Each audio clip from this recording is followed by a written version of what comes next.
I want to ask y'all a question. I want to talk about what the title of the stream says here today. Which is what? It says socialism is the politics of love. What do you think? Real, true, facts. Is that a Kim Jong-il quote? I don't know. Doesn't matter. Remember my quote yesterday? I don't remember specifically what you're referring to. It's a lot of stuff. Socialism is a science. No. Shouldn't it be socialism is the science of love? Jesus Christ. Is that better? That sounds better, actually. What did you say? The aim of the revolution is to bring love for the people into bloom. I'm confused. Don't be confused. You can ask, let me know if you got questions. How is socialism a science? Isn't it just worker-owned means of production? Actually, I think I'll get to that answer. Well, let me ask some questions to get started here. Chat, what do you think capitalists love? What do capitalists love? What do capitalists love? Money? Profit? They love greed? I think socialism or barbarism's onto it. They love control of the means of production. Why do they love control of the means of production? They love control. Why do they love control of the means of production? Because they love control. They like having power. If they had power and having the means of production had nothing to do with it, then they wouldn't care about the means of production. But they care about the means of production because it gives them power. They love their paradise on earth, which they need the power and money to maintain. The power and the control that wealth brings. That's why they want it. They want the surplus value from the means of production so that they can have the power and control that wealth brings. They're hard workers. The capitalists would say that they work hard and they deserve it. They deserve all the surplus value, not us. They would say that they worked harder and they have skills. And something because of that, we don't deserve it, they deserve it. If they don't exploit and control power, they would have to work. And they hate the idea of that. That would be their personal 9/11, am I right? Yeah, why is that? Because they see the way that they treat the working class. And they're like, well, I don't want that for me. They're telling on themselves in that sense. And I could see it, and they know it, and fucking the game's up. The line is something along the lines of the capitalist is taking all the risks with their capital. Yeah. Well, we don't get any. We don't have any capital. Love. We talk about what capitalists love. What does capitalism love? Is that even a question? Or how about this? Who does it benefit? Who does capitalism benefit? Capitalism loves oppression, exploitation, labor, subjugation. Sounds like we're writing a rap over here. The owner class. It loves the ruling class. It gives a big old hug to the owning class and the ruling class. And they use oppression and exploitation. Again, check this out. If you can imagine a weird alternate universe in which the owning and ruling classes, they don't have to oppress and exploit the masses in order to continue their power, they probably wouldn't do it, right? They wouldn't do it. I don't know why I'm bringing that up, but the point is, like, they want the power. And they don't want to give that up because they want it. Capitalism loves growth. Sweet, nasty, hot growth. Capitalism loves capital. Capitalism loves when people are poor, you know? All right, next. Socialism. What do socialists love? A person who is a socialist. And I'm not saying, like, Vaush, okay? He says he's a something libertarian socialist. Karl Marx. Yeah. Communist Manifesto. They love the Commie Manifesto. Written by Karl Marx, the father of Marxism, is a better defense of freedom and equality than the Declaration of Independence. Socialism is an economic model for the greater good of all Americans. Socialism. What do socialists love? Equality. The people. They love the people. They love Karl Marx. Socialists love getting paid for fair wages. Getting paid fair wages for fair work. Cinderella, yes. We love the state's taking up of the common good. Yeah, go Queen, it's true. She's so real for saying that. Socialists love to suck the capitalists dry. Do not come. Do not come. I'm gonna come. The working masses. The masses of people. What does socialism love? Who does it benefit? What does socialism love? Again, the masses of the people. It loves human potential. Benefits society. Socialism's for the kids. It benefits workers, says Dad. Depends how you got to that socialism. It differs if workers or politicians got you there. Socialism loves the people. The people in the society. The masses. The working classes. The proletariat. I think we're on the same page here. I can see how socialism is trying to understand the natural and social world following a systematic methodology based on evidence, which is the definition of science. I see socialism as an alternative mode of production that's more labor-centered. Scientific socialism is the methodology.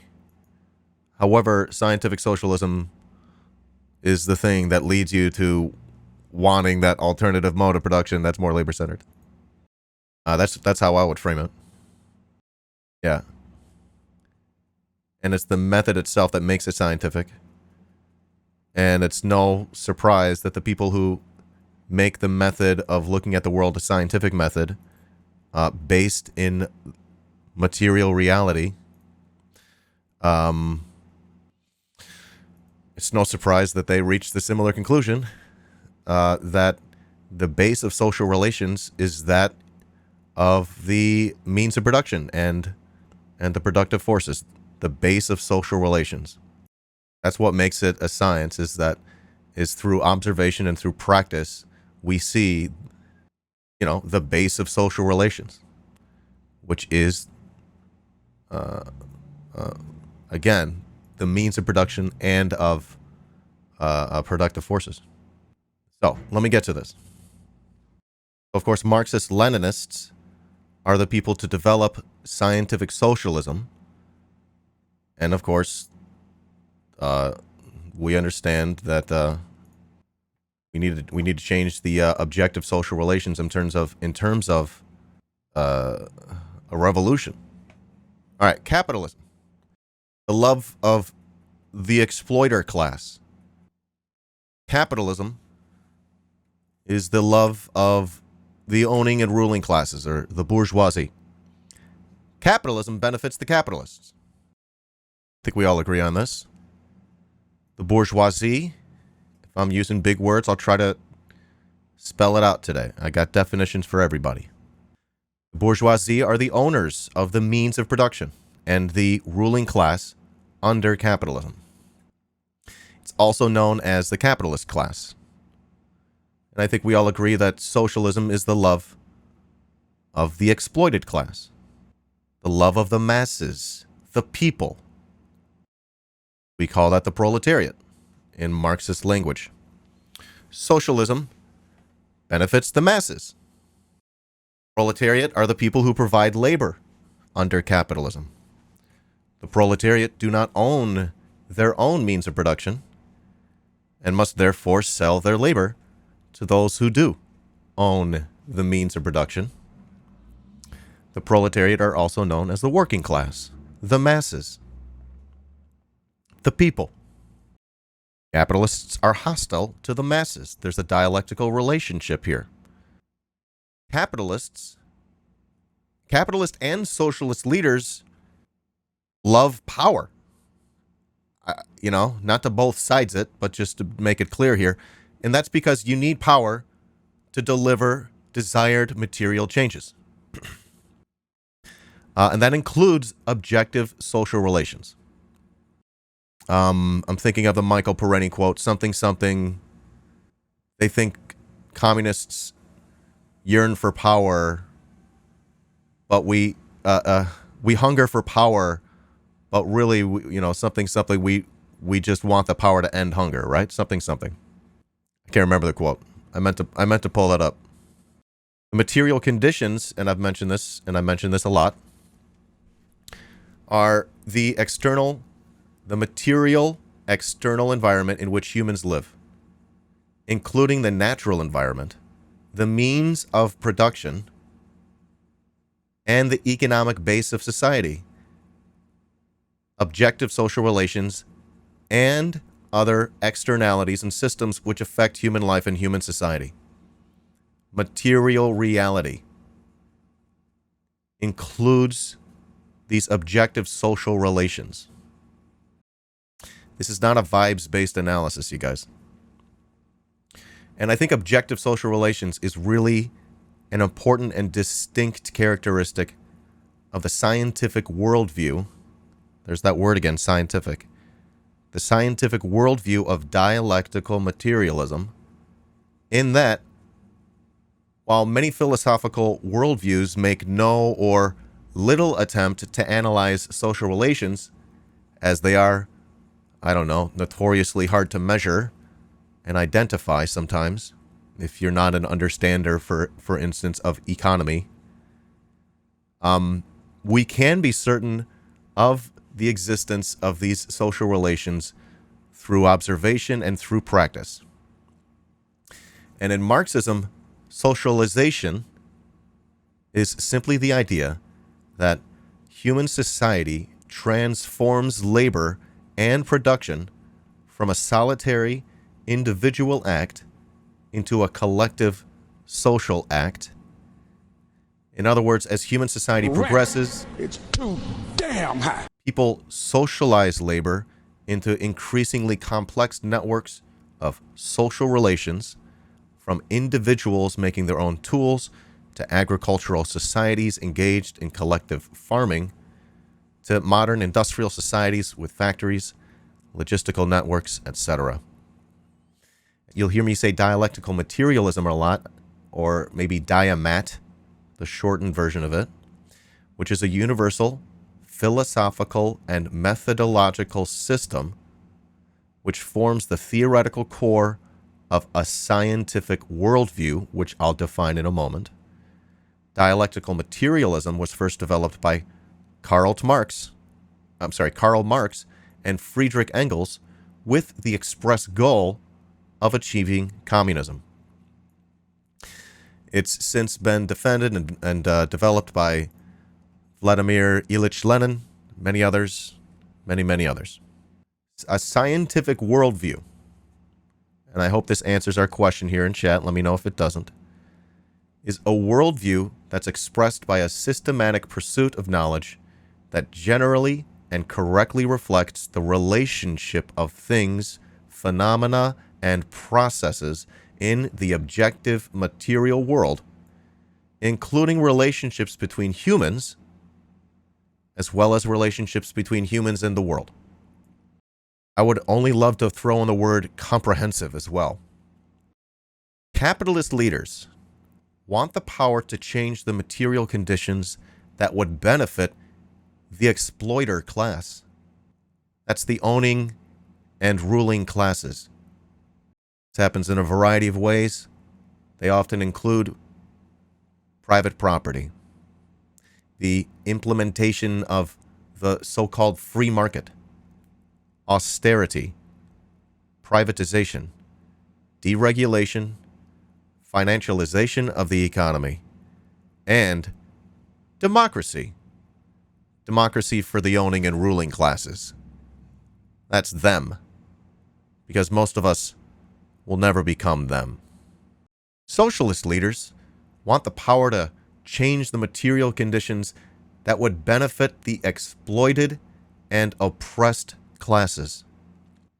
These often include land reform, a centrally planned economy, fair distribution of wealth, nationalization of industry, strong unions, a healthy, productive economy, and democracy. Democracy for who? For the proletariat. That's us. But Dan, you don't want democracy for them? Oh, I see how it is. Well, here's the thing. When we hit the communism button, class society will eventually dissolve, and the owning and ruling classes will become us all. Or they can die fighting. Additionally, the material conditions that benefit the exploiter class are often in direct contradiction with the material conditions that benefit the exploited class. This is one of the main contradictions of our times.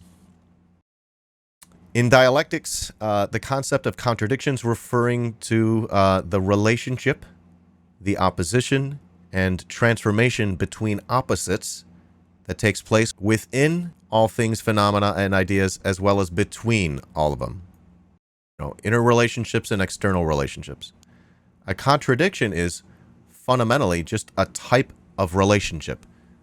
In a contradictory relationship, two things, phenomena, and or ideas mutually impact one another, resulting in the eventual negation of one subject and the synthesis of the negator and the negated in some new form.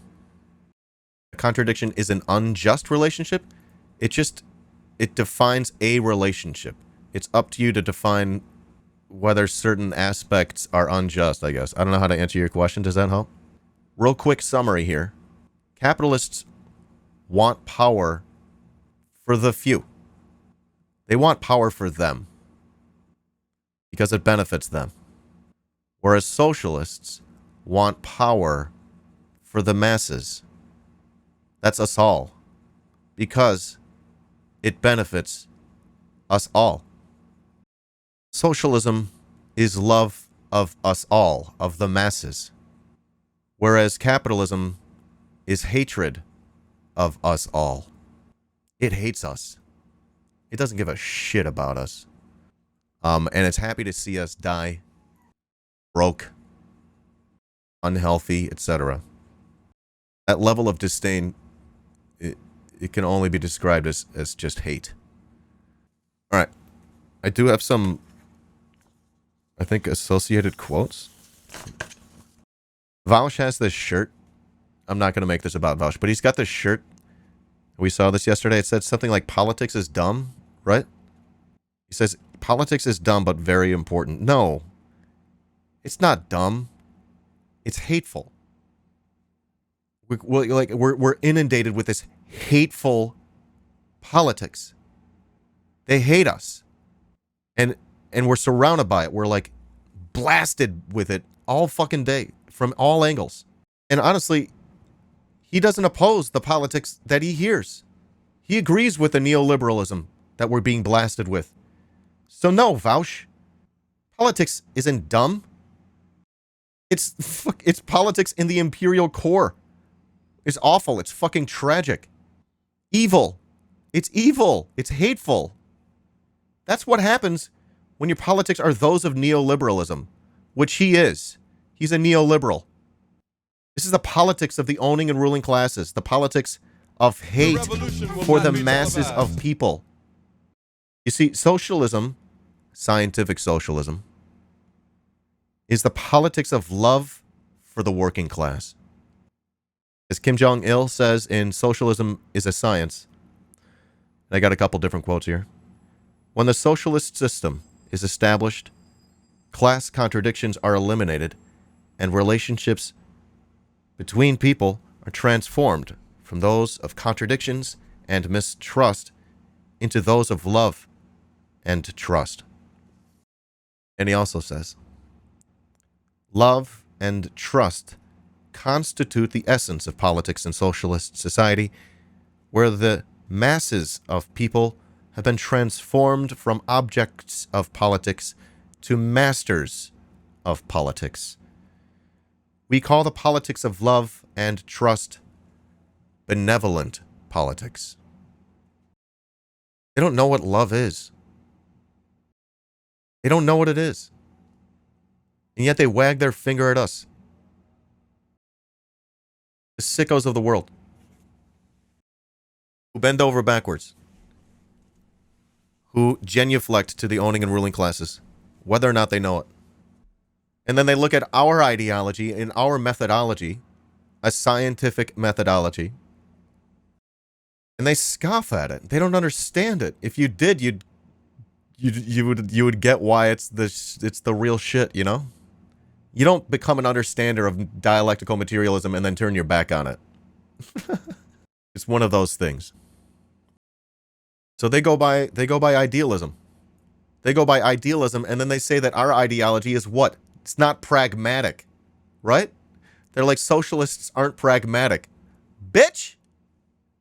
Idealism's not pragmatic. Get out of here. Capitalism is not pragmatic. What about this shit crashing every 7 years makes you think this is working? Pragmatic. Socialism, via dialectical materialism and the application of material dialectics, is pragmatic. It's material and dialectical. Capitalism is not pragmatic. It's historically unstable and unsustainable. That's precisely what makes socialism scientific. It's inevitable. And that's precisely because capitalism is based in idealism.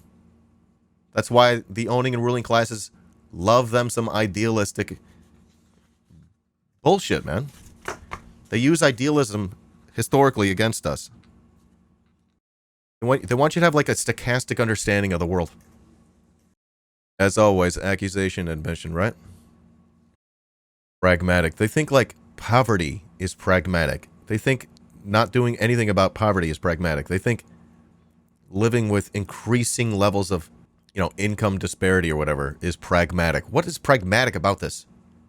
You're gonna vote for Democrats. That's pragmatic. What? For who? Socialists ask for who? For who? Democracy for who? Pragmatic for who? What is this?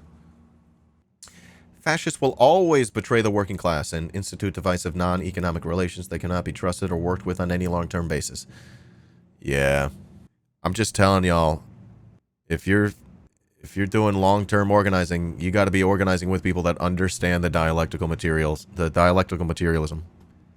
It is so fucking important. Otherwise, these people will inevitably fall into idealism.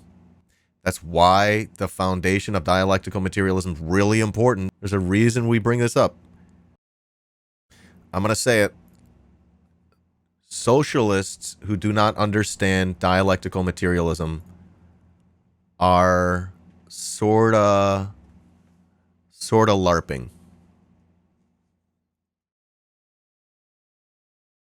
Oh, God. Guess what? I was doing that for a while. Sorry! At least I cared enough to finally figure it out. It's built off of a foundation of philosophical thought, centuries of philosophical thought, where philosophers are debating back and forth between one another about the fucking universe and, matter and of consciousness. And these questions, and trying to answer, the chicken and the egg question, which came first. And in the 1800s, there was vast scientific discoveries being made during Marxist time, and these discoveries were, starting to reveal issues with a lot of, I guess, theories or whatever of philosophical thought. And so philosophers and scientists were having to figure out what's the best path forward. They had Hegel and scientists, and their discoveries were starting to prove that Hegelian theory was not right. It was dialectical, but it was idealist in nature because it still attributed... it was dialectical in that it sort of Hegelian philosophy sort of understood that there were relationships between things. It wasn't sort of stochastic or whatever. and it could the world could be understood, and knowledge, you can gain knowledge, things like this. But he attributed matter to, it was like an idealist attribution to to consciousness or whatever. Oh, I'm sorry, to matter, which is he said pretty much that consciousness. I'm sorry, matter arises from consciousness. You know, I think he was still doing the God thing, right? So, but he also discovered, you know, the genius of the dialectic and rediscovered that and folded that in. And then Marx took it and flipped it on its head. He said, no, material world comes first. And it's like, we're not just like, what am I trying to say? This sounds like some nerdy philosophical shit, but it actually has real implications with how dialectical materialism it developed and evolved and is how we understand it today. In that our analysis, you know, is accurate, and it's only been proved to be accurate as we move through time, in the sense that, for instance, our consciousness arises from the base of material conditions, and that sort of determines much of how we think and what we talk about. And it's not the opposite. What we think and what we talk about can change the material conditions in the future, but that's not the main thing here. Is sort of what dialectical materialism is getting at, and I'm not doing a great job of explaining it, but it's changing the fucking way I see the world. Having a better understanding of it is. So I'm more than halfway through the first book, and I'm really getting a lot out of this. I strongly suggest y'all read Luna Oi's translation, and you can get it for free if you have no money. The ebook version. But please, please, please get it. Get the book. Here it is. Get the book. You can name your price here. Do the thing. Level up your socialist analysis. Or if you are an understander of this stuff, maybe it'll just be a good review. Read, you guys. I just really want to encourage y'all to read. Level up your analysis of the world. Get a new book. And if you've, I'm doing this thing where I have a couple books that are a little dense and a little hard for me to get through, and I've just decided I'm just going to push through. Just finish the book. You're planting seeds. Maybe you'll come back to the book later and read it again, and maybe you'll whatever. I'm just going to push through and try to pick up what I can along the way. Level up your analysis. Goodbye.